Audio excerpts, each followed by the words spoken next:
2026 சட்டமன்ற தேர்தல் பணிகளை அதிமுக தொடங்கியிருக்கிறது. பூத் கமிட்டி அமைப்பது, கட்சி வளர்ச்சி பணிகள் துரிதப்படுத்துவது போன்றவைக்காக மாவட்ட வாரியாக பொறுப்பாளர்கள் நியமனம் செய்யப்பட்டிருக்கிறார்கள். தற்போது கிடைத்துள்ள அண்மை செய்தியாக பார்த்துக் கொண்டிருக்கிறோம். கூடுதல் விவரங்களை தலைமைச் செயலாளர் சிவா வழங்கிட கேட்கலாம். சிவா, வணக்கம். இது குறித்தான விவரங்களை பதிவு செய்யலாம்.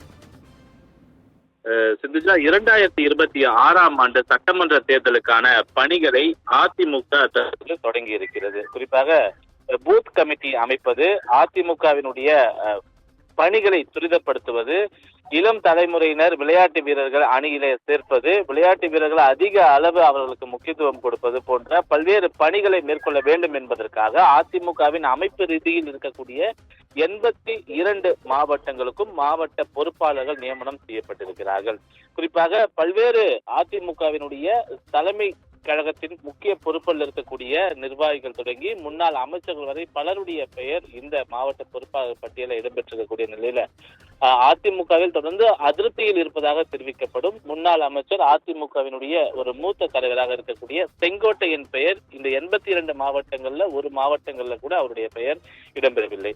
அதற்கு மாற்றாக பல்வேறு முக்கிய தலைவர்களுடைய பெயர்கள் இடம்பெற்றிருக்கிறது. திருவள்ளூர் வடக்கு மாவட்டத்தில் முன்னாள் அதிமுக அமைச்சர், மூத்த நிர்வாகி பொன்னையன், அதே போன்று திருப்பத்தூர் மாவட்டத்திற்கு தம்பிதுரை தலைமையிலான ஒரு குழு, திருச்சி புறநகர் தெற்கு மாவட்டத்திற்கு செம்மலை தலைமையிலான ஒரு குழு, அதே போன்று மதுரை மாநகருக்கு வளர்மதி, திருச்சி மாநகருக்கு கோகுல இந்திரா, இதே போன்று பல்வேறு மூத்த நிர்வாகிகள், அதிமுகவினுடைய அமைப்பு செயலாளர்கள் அணியில் இருக்கக்கூடியவர்களும், அதே போன்று அணி செயலாளர்களாக இருப்பவர்களும், அதே போன்று முன்னாள் அமைச்சர்களாக இருப்பவர்கள் என கிட்டத்தட்ட ஒரு 150க்கும் மேற்பட்ட நிர்வாகிகள் மாவட்ட பொறுப்பாளர்களாக நியமனம் செய்யப்பட்டிருக்கிறார்கள். எனவே 2026 சட்டமன்ற தேர்தலுக்கான பணிகளை தீவிரப்படுத்தக்கூடிய வகையில பூத் வாரியாக நிர்வாகிகள் நியமனம் செய்வது மட்டுமல்லாமல் தொடர்ந்து தேர்தலுக்கான பணிகளை ஆற்ற வேண்டும் என்பதற்காக இவர்கள் இந்த மாவட்டங்கள், ஒவ்வொரு மாவட்டங்களையும் 2லிருந்து 3 சட்டமன்ற தொகுதிகள் இடம்பெற்றிருக்கின்றன. இந்த 3 சட்டமன்ற தொகுதிகள் அதிகபட்சமாக இடம்பெற்றிருக்கக்கூடிய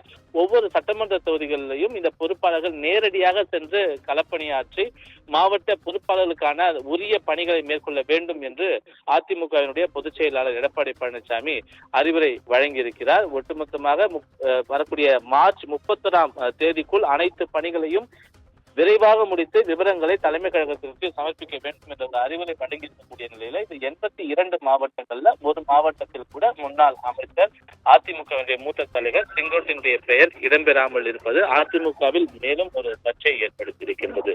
சிந்துஜா,